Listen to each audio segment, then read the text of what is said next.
আসতে পারে? মন্ত্রের যে শক্তি সেটা নিয়ে দীর্ঘ গবেষণা হয়েছে, মানে আমাদের দেশে কম হয়েছে।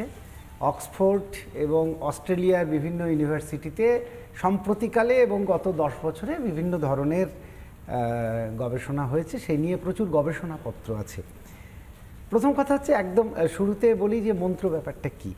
সেটা হচ্ছে বেদের থেকে মন্ত্র যে শ্লোকগুলো নেওয়া হয়েছে তার বিভিন্ন ধরনের স্বরক্ষেপণ আছে, উদাত্ত স্বর, অনুদাত্ত স্বর। আরও সহজ করে বলি, সেটা হচ্ছে আমাদের বাংলায় যখন আমরা কবিতা পড়ি, সেই কবিতাগুলোকে দেখা হয় যে আমরা যদি সেই কবিতাটা সেই কবিতার মতো না পড়ি, অর্থাৎ ধরো সুকুমার রায়ের একটি কবিতা, আইরে ভোলা খেয়াল খোলা স্বপন দোলা নাচিয়ে আয়, আইরে পাগল আবল তাবল মত্ত মাদল বাজিয়ে আয়, এই কবিতা পড়ার যে ছন্দ, আবার মহাভারতের কথায় অমৃত সমান কাশিরাম দাস কহে শুনে পুণ্যবান, এর যে ছন্দ, এ দুটো আলাদা।